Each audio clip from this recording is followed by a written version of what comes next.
Shalom Bapak Ibu dan Saudara-saudari yang dikasihi dalam Tuhan. Kita akan mulai perenungan firman Tuhan dan sebelumnya kita akan sekali lagi mengarahkan hati kita berdoa di hadapan Tuhan. Bapa di dalam surga, kami mengucap syukur Engkau masih boleh memperhatikan setiap kami di tengah-tengah kondisi yang kami sulit sekali jalani. Kami harus mengikuti ibadah doa dengan secara online. Kami sulit sekali untuk datang ke gereja, bahkan hampir bisa datang ke gereja tapi diizinkan lagi mengalami satu kesulitan sehingga tidak lagi bisa datang ke gereja beberapa dari kami. Tapi kami mengucap syukur kalau suaramu itu terus datang menembusi setiap kami di dalam kondisi yang sulit sekalipun. Karena itu Bapak, pada hari ini berkati agar setiap kami boleh kembali datang dan mendengar firman-Mu. Karena kami membutuhkan arah, terutama di tengah-tengah kami itu hidup di zaman dan yang penuh dengan ketidakpastian ini. Karena itu Bapak, kami mohon pimpinan-Mu, berkati juga untuk hamba-Mu yang akan membahas. Engkau yang boleh pimpin agar hamba-Mu boleh sungguh-sungguh menyampaikan isi hati Tuhan. Dan berkati juga setiap kami agar kami boleh digerakkan kembali, diarahkan kembali untuk menghidupi firman-Mu. Inilah doa dan permohonan kami yang kami panjatkan di dalam nama Yesus Kristus. Amin. Bapak Ibu dan Saudara-saudari, hari ini tema yang diberikan pada saya adalah doa sebagai suatu keharusan. Saya ambil dari satu bagian firman Tuhan, yaitu di dalam Lukas pasal yang ke-18. Lukas pasal 18 ayat 1 sampai dengan ayat yang ke-14. Lukas pasal yang ke-18 ayat 1 sampai dengan 14. Bagian ini ada dua bagian, di mana bagian ini diawali di dalam ayat 1 dituliskan Yesus itu mengatakan suatu perumpamaan kepada mereka untuk menegaskan bahwa mereka harus selalu berdoa. Harus selalu berdoa. Dan bukan cuma harus selalu berdoa, ditambahkan dengan tidak jemu-jemu. Dan disitulah Yesus kemudian memberikan dua perumpamaan, di mana dua perumpamaan ini seolah-olah bertentangan dan tidak berhubungan, tapi dua-duanya ini sebenarnya mengajarkan berhubungan dengan doa yang dikaitkan dengan bagaimana dibenarkan oleh iman. Bagian pertama yaitu ayat 2 sampai 8, bagian yang kedua nanti ayat 9 sampai 14. Saya akan bacakan sekali lagi di dalam ayat 1 sampai dengan 8, itu menjadi bagian pertama, lalu ayat 9 sampai 14. Demikian firman Tuhan. Yesus mengatakan suatu perumpamaan kepada mereka untuk menegaskan bahwa mereka harus selalu berdoa dengan tidak jemu-jemu. Katanya, dalam sebuah kota ada seorang hakim yang tidak takut akan Allah dan tidak menghormati seorang pun. Dan di kota itu ada seorang janda yang selalu datang kepada hakim itu dan berkata, "Belalah hakku terhadap lawanku."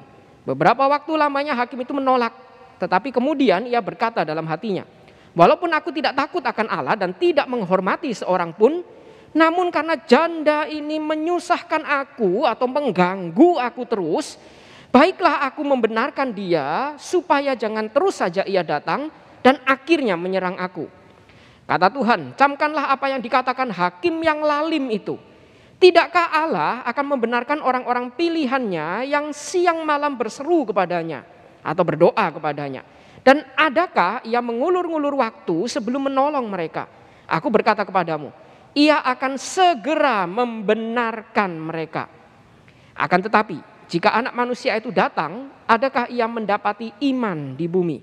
Lalu bagian kedua, dan kepada beberapa orang yang menganggap dirinya benar, tadi di bagian ayat 8, segera membenarkan mereka, sekarang dikaitkan, dan kepada beberapa orang yang menganggap dirinya benar, dan memandang rendah semua orang lain, Yesus mengatakan perumpamaan ini. Ada dua orang pergi ke bait Allah untuk berdoa. Yang seorang adalah Farisi dan yang lain pemungut cukai.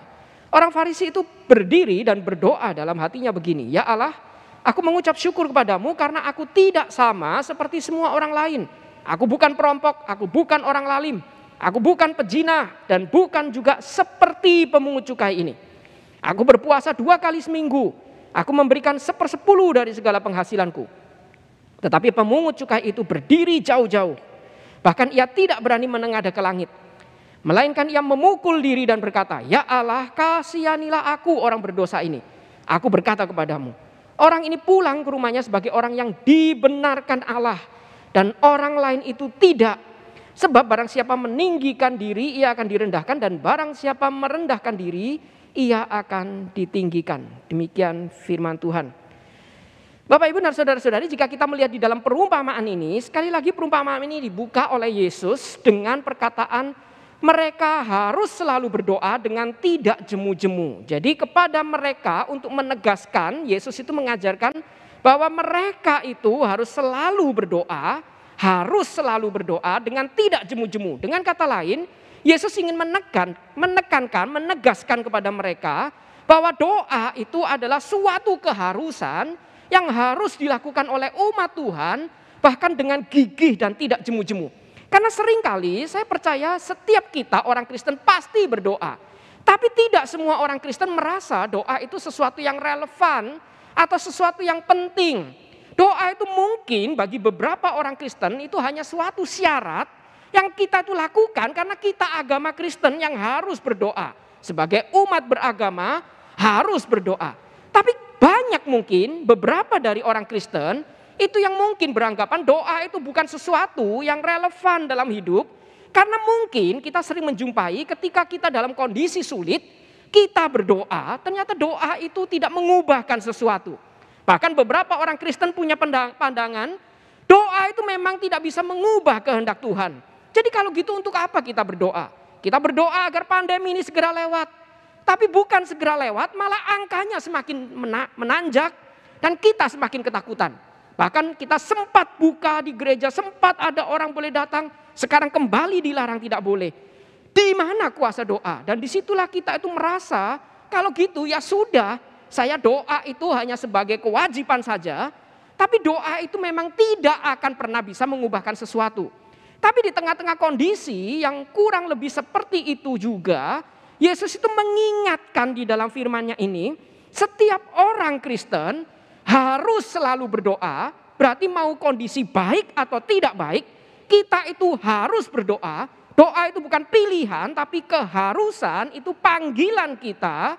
Dan ketika kita menjumpai doa itu mungkin seolah-olah tidak relevan, kita tetap harus berdoa dengan tidak jemu-jemu. Ini yang ditekankan oleh Yesus. Dengan terus gigih. Dan itu diberikan di dalam dua perumpamaan. Di dalam Lukas pasal 18 dikatakan Yesus itu memberikan dua perumpamaan. Di dalam perumpamaan yang pertama, ini bisa dikatakan, saya bisa katakan ini sebagai doa yang dikaitkan dengan kegigihan ketika kita itu harus memanjatkan doa. Berarti ini ingin dikaitkan bahwa doa itu suatu panggilan, keharusan, doa itu bukan pilihan. Ini bagian pertama. Ayat 2 sampai dengan ayat 8. Lalu nanti di dalam ayat 9 sampai 14, perumpamaan yang lain itu Yesus sedang menekankan setelah kita tahu doa itu sebagai keharusan, lalu bagaimana sikap hati kita dalam berdoa. Kita akan melihat satu persatu di dalam perumpamaan pertama terlebih dahulu. Dikatakan, ada seorang hakim yang tidak takut akan Allah dan tidak menghormati seorang pun. Jadi ini hakim yang lalim, bukan cuma tidak takut Allah, tapi digambarkan tidak takut sama siapapun, tidak menghormati siapapun. Dan seperti kondisi-kondisi kita di dalam hari ini pengadilan sama, selalu ada yang namanya hakim yang menjadi pemutus atau penggelar persidangan yang akan memutuskan perkara. Lalu ada orang yang memberikan tuntutan dan ada orang yang menyampaikan pembelaan. Zaman dulu juga sama seperti kita pada masa ini. Yaitu kondisinya adalah ada hakim, ada penuntut, ada juga yang memberikan pembelaan. Yaitu orang yang didakwa yang harus menyampaikan pembelaan. Dan di dalam bagian ini, hakimnya itu digambarkan hakim yang lalim. Lalu yang menyampaikan pembelaan atau tuntutan itu adalah seorang janda yang selalu datang kepada hakim itu dan berkata, belalah hakku terhadap lawanku. Jadi ada orang yang sedang berseteru. Dan yang berseteru ini ingin dibela haknya adalah seorang janda. Sama seperti kita saat ini, pengadilan itu kurang lebih seperti demikian. Tapi yang beda adalah zaman itu tidak ada misal petugas, polisi dan lain sebagainya yang akan membela kita. Yang akan menangkap orang lalu membawa perkara itu ke pengadilan dan kita hanya dihadirkan. Zaman itu kita harus mengajukan perkara itu sendiri di hadapan hakim. Dan seringkali hakim itu akan memutuskan dia mau mengambil kasus ini atau tidak. Biasanya berdasarkan menguntungkan dia atau tidak. Jadi beberapa hakim itu akan mengambil kasus ini, menggelar perkara itu. Jika nanti di akhir perkara itu selesai, dia akan mendapatkan sesuatu. Biasanya mendapatkan imbalan dan lain sebagainya. Tapi kalau yang menggelar kasus itu adalah seperti ini, seorang janda, dan kita tahu janda itu biasanya digambarkan sebagai orang yang tidak punya harta benda yang berlimpah, tidak ada yang menguntungkan dari dia. Dan seorang janda ini mau memberikan apa kepada hakim yang tidak takut akan Tuhan. Karena itu hakim itu digambarkan menolak. Dan disitulah seorang janda itu digambarkan terus menerus mengajukan perkara itu. Dan akhirnya hakim itu berkata, walaupun aku tidak takut akan Allah dan tidak menghormati seorang pun, namun karena janda ini menyusahkan aku, baiklah aku membenarkan dia. Supaya jangan terus saja ia datang dan akhirnya menyerang aku. Membenarkan dia. Jadi disitulah digambarkan hakim yang tidak takut akan Allah, yang terus menerus karena janda yang tidak berharga kasusnya bagi hakim ini terus gigih. Disitulah akhirnya hakim yang lalim pun digambarkan tergerak. Untuk membenarkan perkara janda yang mungkin tidak bisa memberikan keuntungan bagi dia. Hanya karena terus menerus mengganggu dia. Lalu ditutup. Camkanlah apa yang dikatakan hakim yang lalim itu. Tidakkah Allah akan membenarkan orang-orang pilihannya yang siang malang berseru kepadanya. Jadi digambarkan kalau hakim yang lalim, yang tidak takut Allah dan tidak takut siapapun, tidak menghormati seorang pun, itu saja bisa bergerak, bisa tergerak. Apalagi Allah yang mengerti keadilan dengan baik. Jadi di dalam bagian ini digambarkan ada satu kondisi di mana orang Kristen itu digambarkan mirip seperti orang yang kurang lebih terus menerus harus mengajukan perkara agar dia itu bisa dibenarkan. Jadi digambarkan memang doa itu adalah suatu keharusan yang terus menerus harus tidak jemu-jemu kita itu panjatkan. Karena kita itu di tengah-tengah kondisi seperti ini. Dan di tengah-tengah kondisi seperti ini bukan berarti doa kita yang membuat kita dibenarkan. Tapi di dalam kondisi ini ditekankan bahwa kita itu, saya bisa terjemahkan seperti demikian. Kita itu tinggal di zaman yang penuh sekali dengan peperangan rohani, penuh sekali dengan tantangan yang seharusnya membuat kita itu terus bersandar, terus berdoa sehingga kita itu tahu bagaimana perkara kita itu diajukan. Saya berikan contoh, kalau ini diberikan umpama seperti pengadilan, di dalam pengadilan, jika seseorang itu tidak terus-menerus mengajukan pembelaan dengan baik, dia juga terus-menerus akan diserang dengan lawannya, dan hakim itu dan atau juri akan memutuskan perkara dengan salah. Kurang lebih seperti itu. Jadi kita terus harus memberikan pembelaan. Dan di dalam Alkitab, Roh Kudus pun itu diberikan sebagai pembela, itu bahasa Yohanes. Dan pembela yang diterjemahkan penghibur oleh Yohanes, itu sebenarnya pembela dalam pengertian itu pembela dalam pengadilan. Jadi digambarkan ketika kita itu sedang dihimpit oleh perkara dan kita itu tidak sanggup merasa sesak dan kita ingin dibela, disitulah kita diharuskan berdoa dengan gigih. Dan di dalam bagian Alkitab lain ditegaskan ada Roh Kudus yang akan memampukan kita membela perkara kita.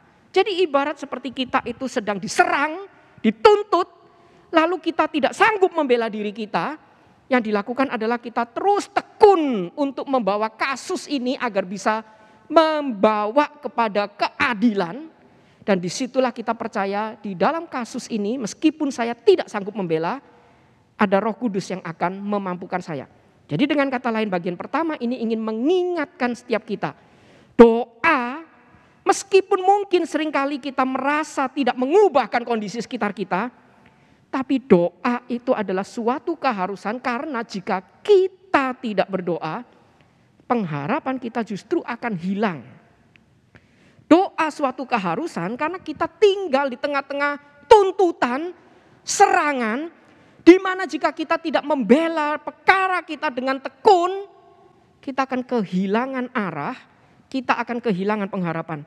Saya percaya tanpa doa, tidak ada kita orang Kristen yang sanggup semangat senyum menjalani hidup Di tengah-tengah kita melihat berita yang angkanya terus naik, pengharapan yang seolah-olah banyak yang hilang. Bahkan kita melihat berita banyak orang yang mulai putus asa, mulai terpikir untuk mengakhiri hidupnya. Tapi kenapa orang Kristen bahkan tetap berusaha untuk tetap melayani, pelayanan, kumpul Rabu berdoa, Minggu ibadah, meskipun tidak bisa ke gereja tetap berusaha untuk online. Karena kita punya pengharapan.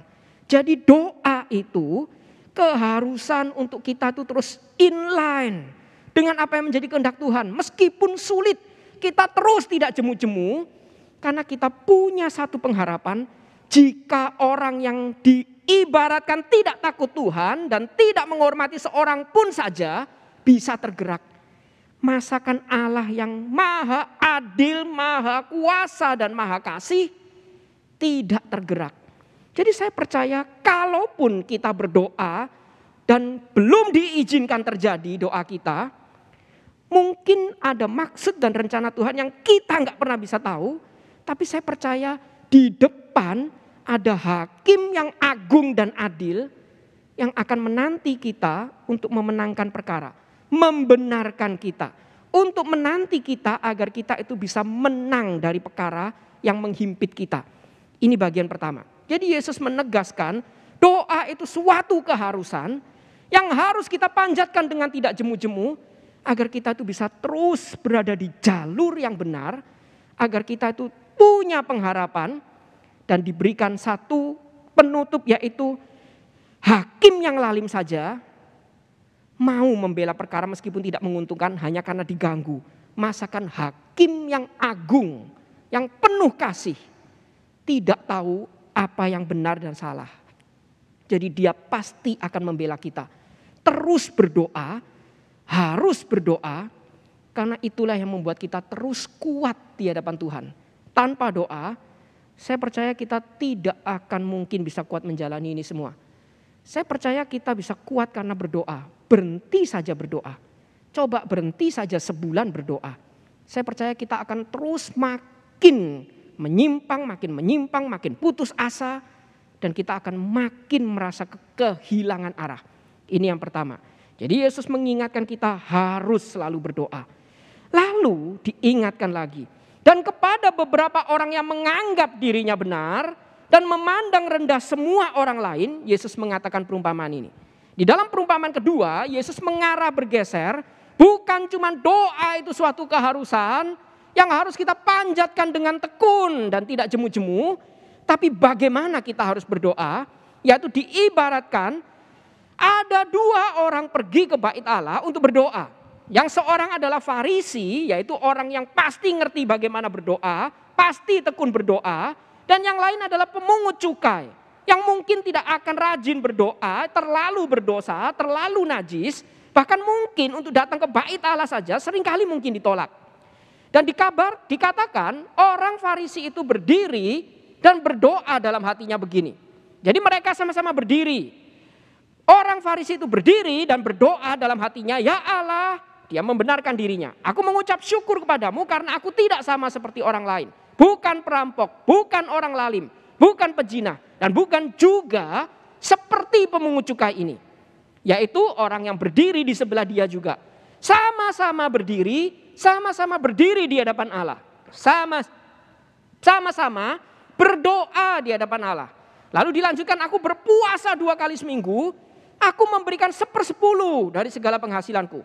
Tetapi pemungut cukai itu berdiri jauh-jauh, bahkan ia tidak berani menengadah ke langit, melainkan memukul dirinya dan berkata, ya Allah, kasihanilah aku orang berdosa ini. Aku berkata kepadamu, orang ini, yaitu pemungut cukai itu, pulang ke rumahnya sebagai orang yang dibenarkan Allah, dan orang lain itu, yaitu orang Farisi itu, tidak. Ini sebagai unsur kejutan di dalam bagian perumpamaan ini. Orang Farisi yang kenal Tuhan, yang melakukan semua yang dia ucapkan tadi, bukan perampok, bukan orang lalim, bukan berzina, bukan juga seperti pemungut cukai, tidak pernah melakukan pelanggaran moral, tapi justru dikatakan tidak dibenarkan, tidak diindahkan. Justru yang pemungut cukai, yang berdosa, yang dianggap najis, bahkan seringkali dijulukin anjing, tapi justru orang itu yang dikatakan dibenarkan. Bagaimana mungkin? Dikatakan sebab barang siapa meninggikan diri, ia akan direndahkan, dan barang siapa merendahkan diri, ia akan ditinggikan. Di dalam bagian kedua, Yesus mengingatkan bagaimana kita harus berdoa. Dikabarkan dikatakan ada dua macam orang. Yang satu orang yang sangat rohani, yang mengerti tata cara doa, yang rutin berdoa. Dan dia menyampaikan doanya, tidak ada yang salah dengan apa yang menjadi doanya. Dan saya rasa doa ini yang sering kali mungkin kita doakan sebagai orang Kristen. Ya Allah, aku mengucap syukur kepadamu, karena aku ini tidak sama seperti banyak orang lain. Aku bukan perampok, aku hamba Tuhan. Aku bukan orang lalim, aku bukan pejinah, dan bukan juga seperti koruptor. Aku berpuasa, doa puasa, apalagi ketika pandemi. Aku memberikan 1/10, bahkan ketika gajiku dipotong pun, ketika pandemi pun, aku tetap memberikan 1/10 dari segala penghasilanku. Doa yang baik bukan? Doa yang mirip dengan doa setiap orang Kristen juga kebanyakan. Yaitu bersyukur pada Tuhan dan menyadari dirinya ini banyak hal baik yang Tuhan itu berikan. Tapi di dalam bagian ini kita melihat justru Yesus tidak berkenan pada orang ini dan berkenan pada pemungut cukai. Bagaimana mungkin? Karena orang ini berdiri di hadapan Tuhan dan merendahkan orang lain. Aku bukan seperti pemungut cukai ini. Sementara pemungut cukai ini berdiri dengan sikap hati yang kontras. Dia berdiri jauh-jauh. Berarti dia merasa tidak layak dekat dengan orang-orang yang lain. Atau mungkin dia dikucilkan. Bahkan ia tidak berani menengadah ke langit. Dia tahu dia perlu datang kepada Tuhan. Dia harus datang dengan tidak jemu-jemu. Membela perkaranya. Berdoa agar tidak kehilangan pengharapan. Tapi dia tahu dia tidak layak. Jadi dia tidak berani menengadah ke langit. Dan disitulah dia memukul-mukul diri dan berkata, ya Allah, kasihanilah aku orang berdosa ini. Bagian kedua mengajarkan sikap hati kita berdoa. Kerohanian kita di dalam berdoa. Seringkali kita mungkin sebagai orang yang baru bertobat, bukankah seringkali kita berdoa itu mirip seperti pemungut cukai ini? Kita berdoa merasa tidak layak. Kita berdoa merasa kenapa Tuhan mau sama orang seperti saya yang berdosa ini, yang dulu bahkan menghujat Tuhan. Jadi setiap kali kita datang ke gereja penuh tangis, kita tidak sanggup menatap ke langit, kita tidak sanggup menatap Tuhan yang begitu mengasihi kita. Dan disitulah kita seringkali datang ke gereja dengan hati yang remuk. Lalu mengatakan, ya Allah kasihanilah aku orang berdosa. Bukankah banyak dari kita mengawali kerohanian kita seperti pemungut cukai. Tapi bukankah seringkali ketika kita sudah lama ke gereja. Bertahun-tahun ke gereja. Bertahun-tahun berdoa. Mendengar firman Tuhan. Kita mulai sadar diri kita. Dan kita mulai berdoa seperti orang Farisi. Kita mulai mengatakan aku bersyukur Tuhan bimbing aku terus. Bahkan Tuhan sekarang menjadikan aku pelayan. Entah aktivis, majelis atau bahkan hamba Tuhan. Dan mengatakan aku bersyukur karena tidak sama seperti orang lain. Aku tidak pernah melakukan tindakan yang amoral. Dan aku bukan seperti orang-orang yang berdosa itu. Kita membuat jarak ketika kita sudah semakin bertumbuh. Kita mulai berdiri. Yang satu ini berdiri sadar diri, berdiri menjauh. Yang satu itu berdiri dimanapun tapi menjauhkan semua orang lain. Di dalam doa seolah-olah dia doa bersyukur menyadari kasih Tuhan dalam dirinya. Tapi sambil menjauhkan semua orang. Aku tidak sama seperti orang lain. Aku bukan seperti orang berdosa ini. Aku terpisah dari mereka. Aku jauh dari mereka. Bukankah ini yang sering kali menjadi kerohanian kita? Dari pemungut cukai menjadi orang Farisi. Tapi Tuhan mengingatkan seharusnya kerohanian kita ketika berdoa itu dari Farisi menuju kepada pemungut cukai. Ketika kita berdoa, mungkin kita harusnya mulai berpikir. Saya berdoa bersyukur di tengah-tengah seperti kondisi sekarang ini, saya masih punya Tuhan. Saya bersyukur saya masih sehat. Saya bersyukur saya masih punya rumah yang enak nyaman sehingga ketika di lockdown pun saya tetap tidak stres di rumah karena rumah saya terlalu nyaman. Saya bersyukur karena saya tidak sama seperti orang lain yang hari ini bahkan mungkin diizinkan tidak punya pekerjaan. Bahkan diizinkan tergeletak di rumah sakit. Saya bersyukur karena ini itu semua kebaikan itu saya sadari dan saya syukuri. Kita mungkin mulai dengan seperti itu. Tapi setelah kita mulai terus berdoa dengan tekun, harusnya kita mulai menyadari, kenapa Tuhan izinkan saya mengalami itu semua? Layakkah kita menerima itu semua? Layakkah kita itu menerima semua kenyamanan itu? Dan layakkah kita masih bisa komplain kepada sesuatu yang mungkin kurang nyaman? Dan kita mulai punya kerohanian seperti orang Farisi. Kita mulai sadar kita tidak layak, tapi kita tetap mau terus berdoa. Dan di dalam doa kita itu, kita mulai punya kerohanian yang mirip seperti orang Farisi, yaitu kita sadar kita harus datang menghadap Tuhan, tapi kita tidak pernah sanggup menatap Allah yang Maha Kudus dan saya itu berdosa seperti ini. Dan disitulah kita terus menerus meminta kepada Tuhan dengan tidak jemu-jemu, yaitu minta, ya Allah kasihanilah aku orang berdosa ini. Tuhan sudah menebus kita, tapi kita terus harus hidup minta belas kasihan Tuhan hari demi hari agar kita bisa terus ingat. Kenapa Tuhan sampai sekarang masih izinkan kita itu ada? Untuk apa? Pernahkah kita memikirkan lalu bagaimana saya harus hidup buat Tuhan? Harusnya kita dari orang Farisi menuju ke kerohanian seperti doa pemungut cukai. Jadi sekali lagi bagian ini Tuhan ajarkan. Doa itu satu keharusan buat setiap kita. Umat Tuhan. Karena tanpa doa kita akan kehilangan arah. Terus doa, meskipun kadang doa tidak relevan dalam hidup kita, tidak mengubahkan sesuatu. Terus doa, belajar punya hati kasih mengasihi. Belajar untuk tahu bagaimana saya harus berdoa. Dengan tekun, dengan tidak jemu-jemu, harus berdoa. Lalu panjatkan doa itu bukan dengan tinggi hati seperti orang Farisi, tapi mari kita bergerak dari orang Farisi yang tinggi hati, menjadi orang yang sadar dirinya itu rendah tapi dibenarkan. Doa itu bukan berarti saya doa Tuhan harus benarkan saya. Tapi saya doa karena saya tidak benar tapi Tuhan terus membenarkan saya. Saya perlu doa agar saya tahu bagaimana saya harus, seperti kata Reinhold Niebuhr, yang harus saya ubah, berikan kekuatan untuk terus saya bisa berubah. Yang tidak bisa diubah, berikan saya ketenangan untuk menerima itu.